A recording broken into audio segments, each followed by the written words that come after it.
Have you ever heard of a place where people simply disappear? No warnings, no traces, no explanations. A stretch of forest so silent that even the wind seems afraid to move. Welcome to the Bennington Triangle, the most mysterious corner of Vermont.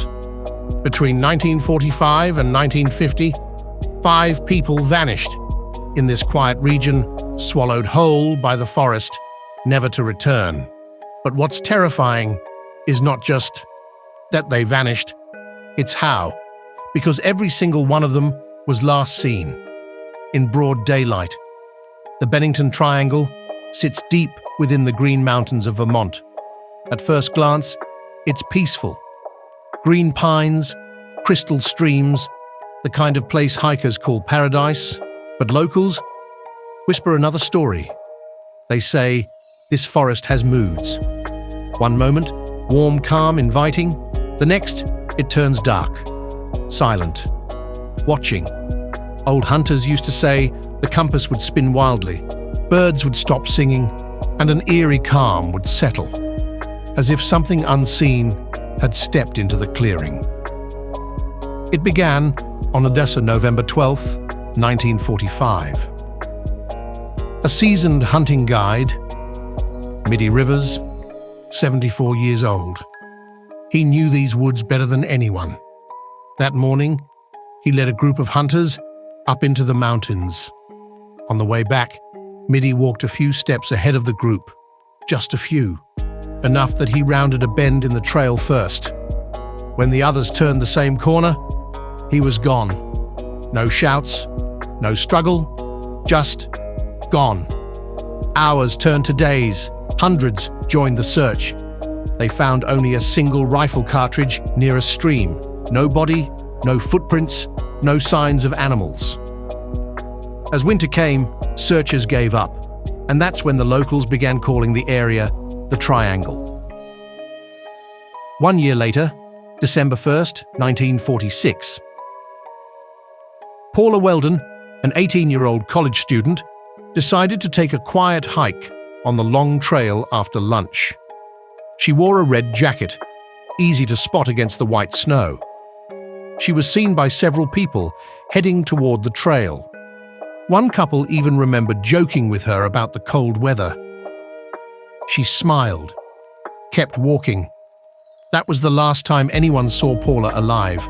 When she didn't return that evening, a massive search began.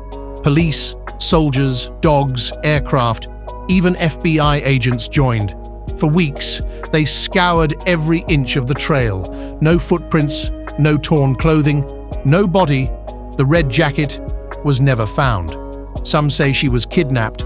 Others whisper she stepped into something she shouldn't have. A place between worlds. 3 years later, December 1st, 1949. Exactly 3 years to the day of Paula's disappearance. A lumberjack named James Tedford boarded a bus heading home to Bennington from St. Albans. He was seen sleeping in his seat as the bus approached Bennington. Witnesses recalled seeing him there just before the final stop. When the bus pulled in, Tedford was gone, his luggage still on the rack, his ticket stub on the seat. But no James Tedford. Vanished between stops inside a moving bus. The driver swore no one saw him get off. It was as if he had simply dissolved into thin air. 1 year later, October 12th, 1950, a young boy named Paul Jepson, just 8 years old, was playing near his family's truck while his mother fed the pigs on their small farm. She said she was gone for only a few minutes. When she returned, Paul was nowhere to be seen.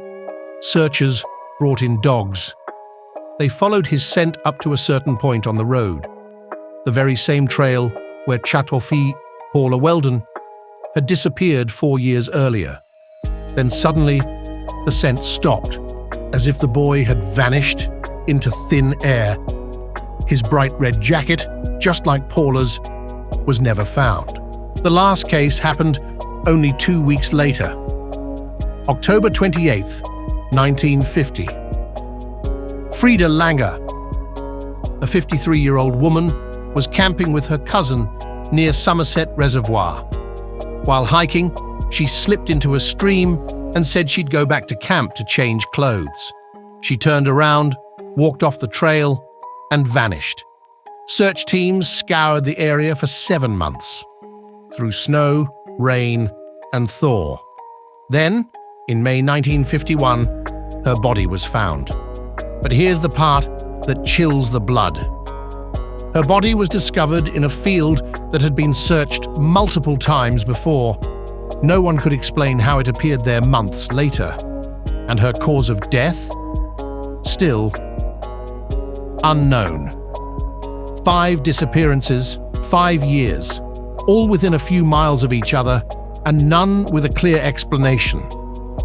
Locals began to speak in whispers about the mountain itself. Glastonbury Mountain. A place native tribes once called cursed. They warned of a stone that swallows people. A place where the earth opens and never gives back what it takes. Hunters spoke of strange lights floating among the trees. Campers told stories of hearing voices, echoing their own names in the wind.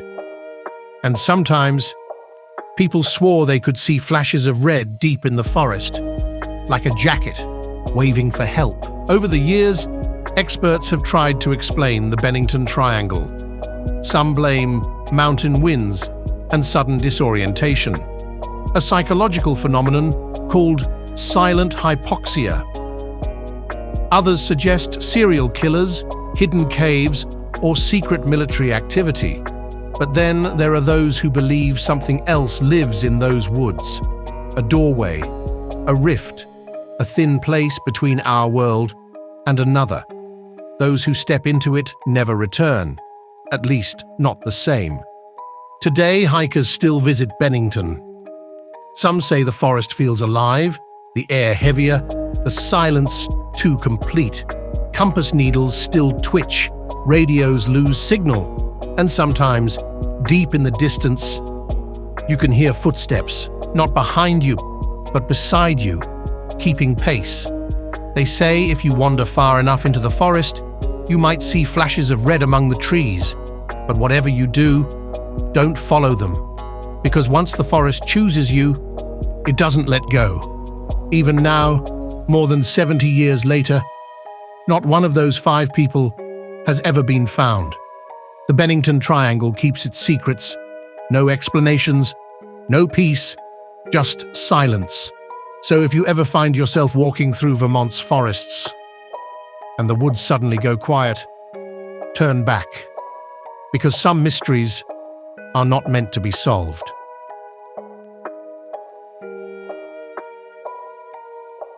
Thanks for watching. Please like, share, and subscribe our channel for more interesting stories.